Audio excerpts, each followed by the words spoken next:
Hey, welcome to another innovation production. Today I'm going to be showcasing for you my Ikea Kallax door hack, as you can see on the left and on the right here. Now, a lot of people on Pinterest put up Ikea hacks in relation to the Kallax, but they're not actually hacks. They're just using the normal doors and drawers that you can buy from Ikea, but just putting in a different color combination or whatever. The definition of a hack is coming up with a creative solution for a problem. Now, the problem with this is this. If you don't have any doors on the shelf, it's going to look like an absolute mess, like in this picture here. Now, the second problem is the cost. Now, here in Australia, this 4x4 Kallax costs about $130. Now, for each of these drawer sets you see here, it costs 25 Australian dollars and $15 for each door. So, assuming you would fill this shelf with all doors, it will cost you $240. Now, assuming that you're going to be using drawers for all the cubes, it's going to cost you $400. Now, who would want to pay between $240 for the doors to $400 for the drawers when you're only paying $130 for the entire shelf unit?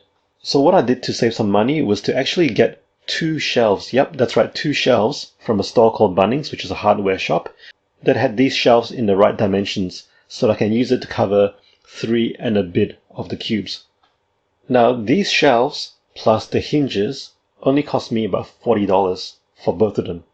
For example, if you got doors for all 6 cubes, it would cost you $90. So you're saving a bit of money there by just having these 2 doors.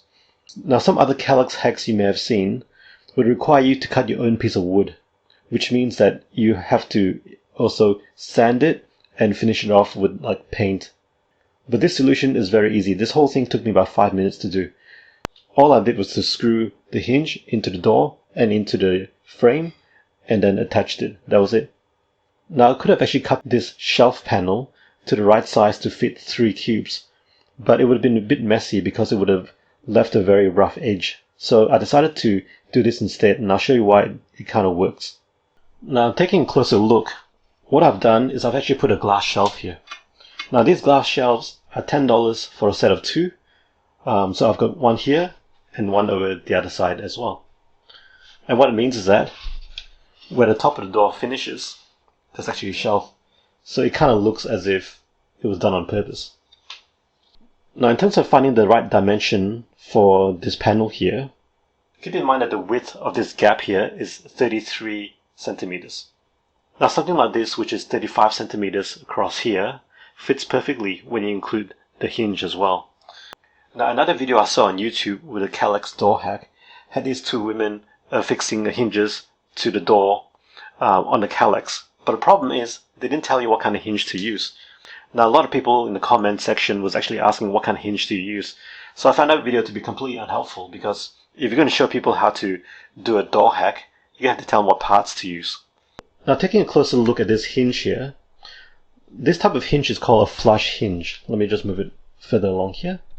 Now, you don't have to get this style of hinge in terms of its appearance, but it has to be a flush hinge. So a flush hinge actually attaches to the outside of a unit, and the inside of it attaches to the back. Now, it's called a flush hinge because the back of the panel here will be flush with the outside of the unit. And I'm going to include some links in the description below with some examples of flush hinges, so that should help you to find the right thing. So you may notice there's 2 different shades of this oak color here, but hey, that's okay. You can get some white panels or different color panels if you want. This is just an example of how you can actually put a door on the cheap on the Kallax. And this is so easy, anyone can do it. It doesn't require any cutting, it doesn't require any sanding or any painting. So I hope this video has given you some ideas. Thanks for watching.